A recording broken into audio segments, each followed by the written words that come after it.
Hello and welcome to the fourth in our series of Library and Information Skills.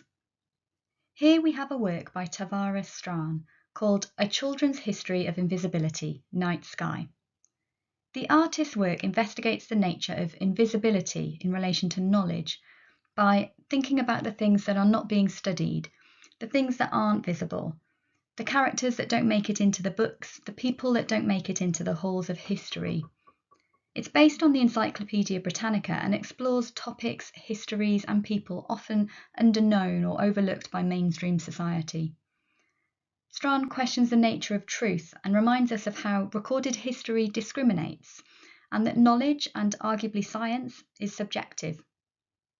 What is considered as important to document, study, and research is ultimately based on a human decision. And so, while some histories, narratives, and research are brought to the fore, others are ignored, repurposed, or made to disappear altogether. It's a really interesting work that was shown at the Science Gallery in London in 2019 in an exhibition called Dark Matter. And we're going to consider some of these themes through fiction, through a collection of novels by Philip Pullman that began as a trilogy called His Dark Materials, before applying what we've learnt to non-fiction. His Dark Materials is an epic fantasy adventure trilogy by Philip Pullman that tackles some really timely issues. It's won awards, but has also been banned many times in America for the way it questions organised religion, Catholicism in particular, and its depictions of sexuality. There are 2 gay angels and passages with sexual content that have been censored and removed from the US books. I'll try not to give anything away for those who haven't read it yet, but it's a deeply philosophical book that teaches us about rejecting corrupt authority, favouring facts over unfounded beliefs, and being true and tolerant to yourself and others. It's a story that champions free will and critical thinking, and we're going to be looking at ideas of authority, ideology, institutionalised belief, and critical thinking in today's library lesson. We're going to begin with an exercise from Julie Bogart's excellent book, Raising Critical Thinkers. These 10 terms, fact, interpretation, evidence, perspective, opinion, prejudice, bias, belief, story, and worldview, are loaded with meaning and misunderstanding. We're going to spend 1 minute for each term writing down what each term means to you. What do these concepts mean in your mind? Pause the video here if you'd like.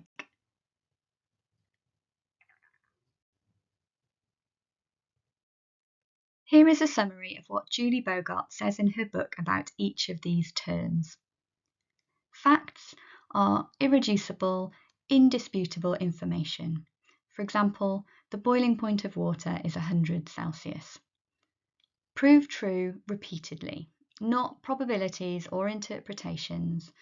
Facts don't tell stories or offer moral guidance. We often want to interpret them, though.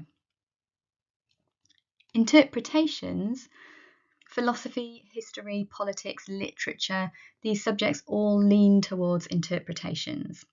For example, dropping the bomb was an unjustified act of war versus dropping the bomb was a necessary act of war. Both interpretations. Evidence, the source material that allows you to make claims about facts to support an interpretation. Sources can be ranked by their reliability, their consistency across multiple versions. Perspective. Once we've compiled the facts, evidence, and interpretations available to us, we see the topic from a particular frame of reference. Given who I am, what I know, how much I've studied, I think this. Opinion.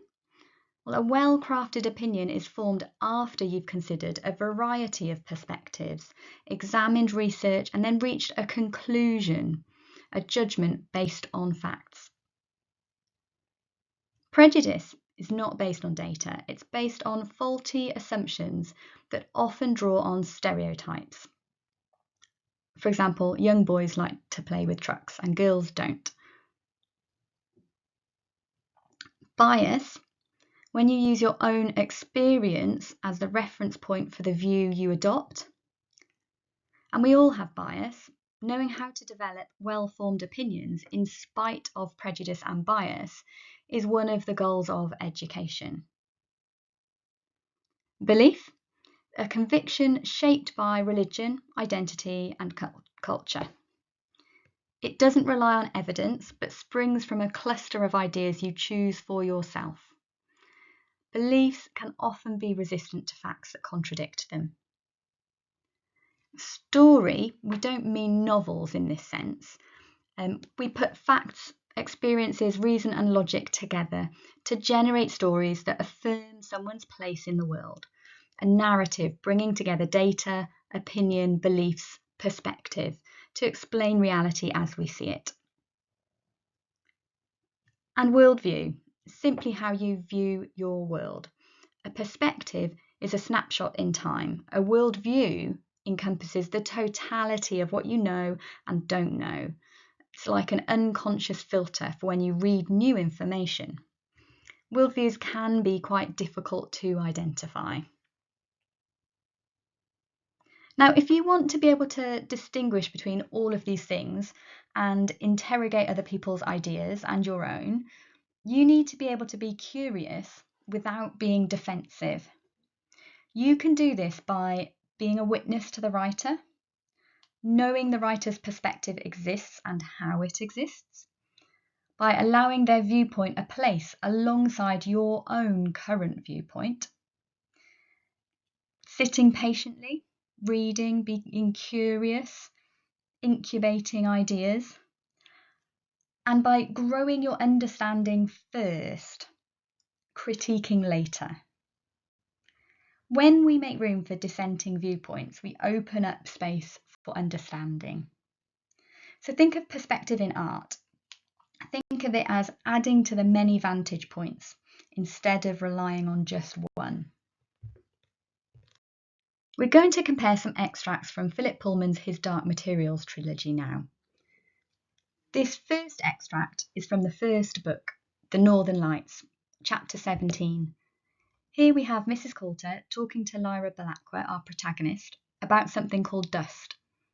It's not regular dust as we know it. In the novels, it's a particle that's not visible to the naked eye.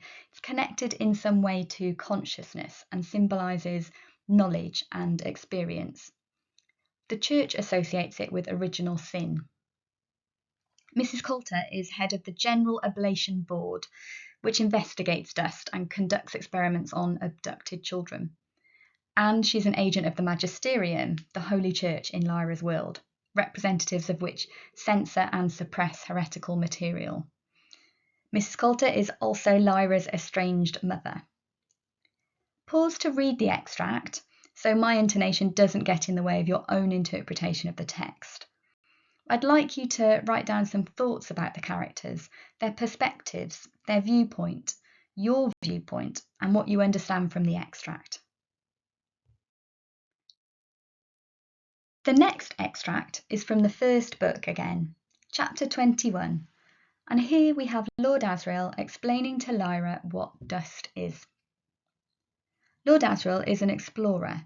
He took Lyra to Jordan College, where we find her at the start of the trilogy, and Asriel has raised Lyra as his niece. He despises the Holy Church. Pause to read the extract, and again consider the characters, their perspectives, their viewpoint, your viewpoint, and what you understand from the extract.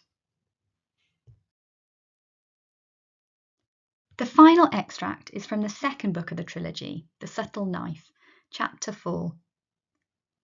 Mary Malone is an astrophysicist and a neuropsychologist, investigating how dark matter affects human consciousness. She's working at Oxford University when we first encounter her as part of the Dark Matter Research Group. Pause the extract to read it and consider the characters, their perspectives, their viewpoint, your viewpoint, and what you understand from these words. Let's look at the extract with Mrs. Coulter. Can you identify any facts, prejudices, bias, beliefs, or stories in the extract on Mrs. Coulter's explanation of dust? Pause the video here to discuss. Moving on to the extract with Lord Asriel, can you identify any facts, prejudices, bias, beliefs, or stories in the extract on Lord Asriel's explanation of dust? Again, pause to discuss.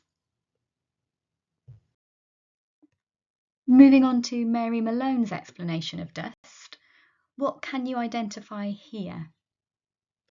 Pause the video to discuss.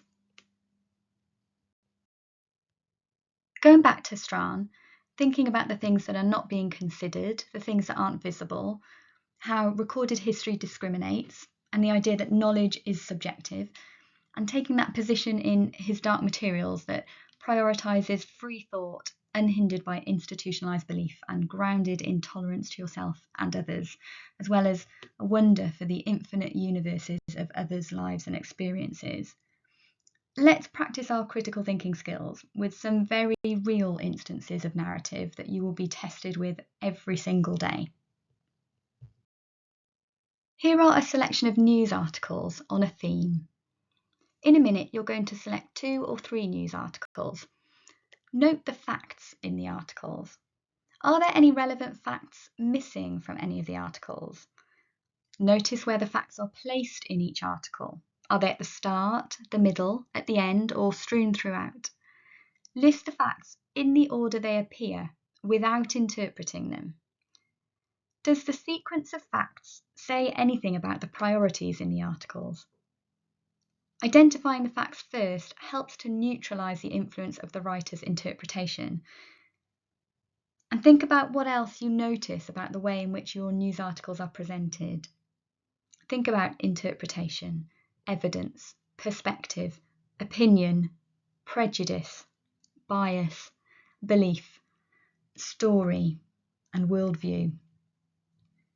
Reading the same story multiple times makes it easier to strain the facts from interpretation or story. So pause the video to find your chosen articles.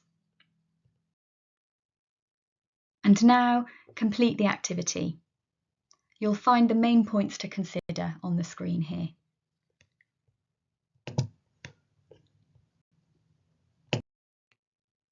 Now take some time to consider what was straightforward and what you found more difficult in the activity. Were you surprised at what you found? Do you feel you've gained a skill in assessing the news? Do you feel more confident thinking critically about information in this manner? Hopefully, as a result of this lesson, you're more aware of the nuance involved when taking in information and can be more intentional when close reading both fiction and non-fiction texts. If you're still struggling, it may help to go back over the definitions and trying to apply it to new information you find. I'd also recommend reading or rereading Philip Pullman's His Dark Materials. It's an excellent read just for the surface level story, but it's something that also lends itself to a much deeper analysis and multiple readings, a true classic. So I'll leave you with a quote from the second novel in the trilogy. Nor did she know how far their awareness spread out beyond her, like filamentary tentacles, to the remotest corners of universes she had never dreamed of.